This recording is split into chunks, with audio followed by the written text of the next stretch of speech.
Have you ever faced a moment so terrifying that everything you believed about family, love, and loyalty shattered in an instant? I did. I was rushed into emergency surgery one night, scared for my life. I thought, at least my family will be there. That's what families are for, right? To stand by you in your darkest hour. But when I opened my eyes in the hospital, I realized I was completely alone. My mom wasn't there. My dad wasn't there. Not even my sister or my cousins. Why? Because they were at a birthday party, singing, laughing, eating cake, while I was lying on an operating table, wondering if I'd ever wake up again. And that was the night everything changed for me. It started like any other morning. The sun came through the curtains. I had coffee, checked my phone. Nothing unusual. But by midday, something felt off. My stomach ached, at first just a dull pressure. I thought, maybe it's something I ate. I tried to ignore it. I tried drinking water, lying down, even distracting myself with TV. But the pain didn't stop. It got sharper, twisting inside me. By evening, I could barely stand. I doubled over, clutching my abdomen. Sweat poured down my face. My vision blurred. I stumbled to the phone and called my mom. No answer. I tried my dad. Straight to voicemail. I tried my sister. Finally, she picked up. In the background, I heard music, laughter, clinking glasses. I said, "Something's wrong. I think I need to go to the hospital." "Please." Her voice was annoyed. "Are you serious? Right now? We're all at Jake's birthday. Can't it wait? We'll come tomorrow." Tomorrow? I felt like I was dying, and her answer was, tomorrow. That was the first crack in everything I thought I knew about my family. I tried to push through it, thinking maybe I could drive myself. But when I stood up, my legs gave out. I fell to the floor, gasping for air. The pain was so intense it felt like fire in my veins. I grabbed the phone and dialed 911. My hands shook so badly I could barely press the buttons. The operator answered. Calm, professional. "Stay with me. Help is on the way." Minutes later, the sirens.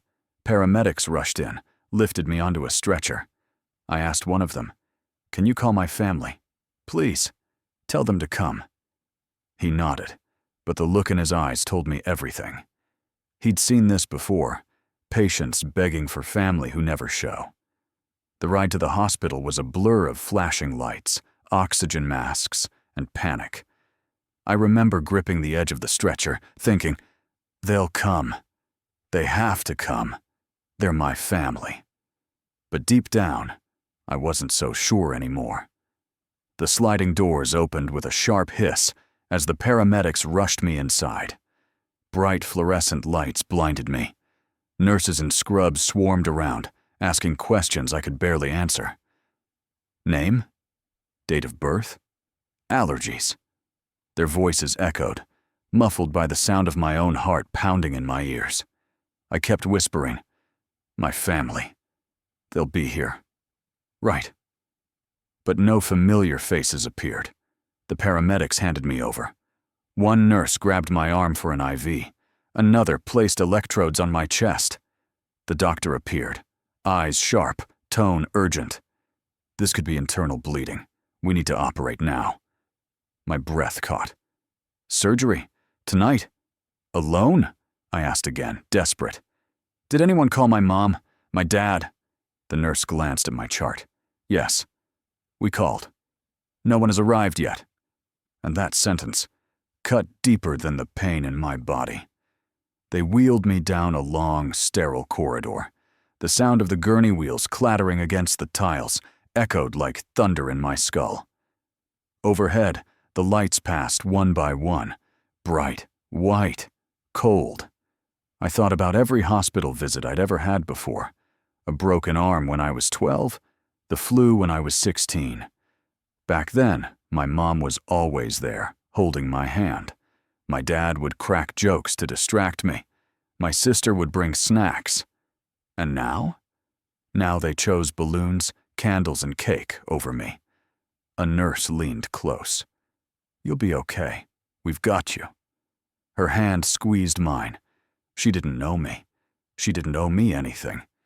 Yet in that moment, she was the only human anchor I had.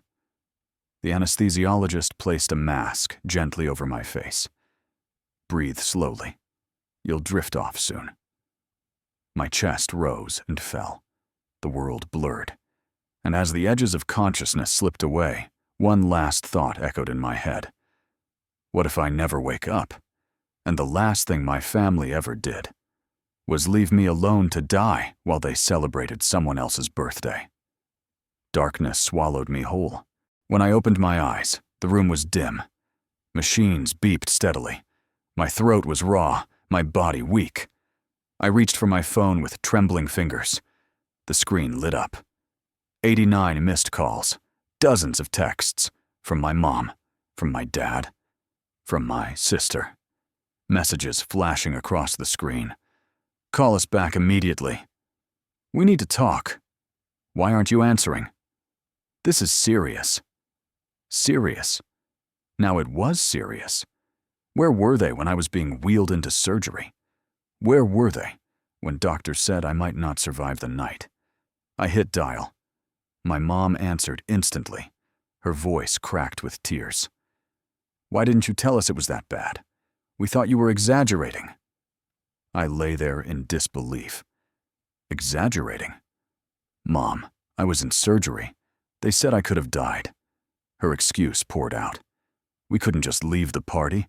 Everyone was there. Jake's birthday was important for the whole family." Important. A cake. A party. Balloons. All more important than me. I snapped. "Do you hear yourself? I was on an operating table, Mom, alone, because you chose cake over me." There was silence. Then her voice, soft, almost defensive. "Well, at least you're okay now. That's what matters." But no, that wasn't what mattered. What mattered was that they weren't there when it counted. In the days that followed, they tried to smooth it over. My sister texted, "Don't be dramatic. You're fine now." My dad said, "We'll make it up to you. How about a family dinner?"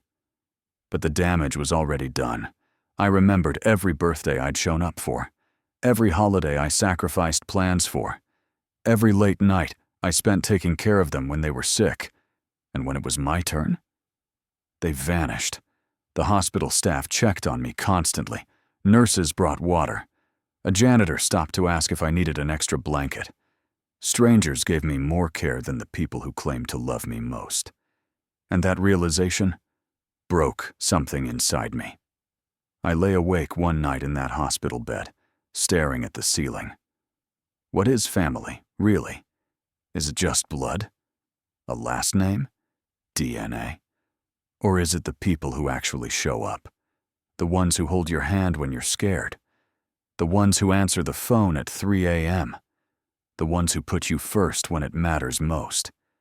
Because if blood is all that makes someone family, then why did strangers care more than my own parents? I realized then that family isn't about who shares your blood. It's about who shares your heart. When I was finally discharged, I didn't feel joy. I felt hollow. My family picked me up like nothing happened. Small talk. Smiles. As if abandoning me during surgery was just a minor inconvenience. But inside, I was different. I stopped expecting them to change. I stopped begging for their attention. I stopped hoping they'd show up. Instead, I started noticing the people who did show up. Friends, neighbors, even coworkers who texted to check on me. They were the ones who proved that love isn't about DNA. That night in the hospital taught me something I'll never forget. Never beg someone to care. Never beg someone to choose you. Watch who stands beside you in your darkest hour, because those are the people who are truly your family. And I'll leave you with this. If the people closest to you abandoned you in your worst moment, Would you forgive them? Or would you finally walk away?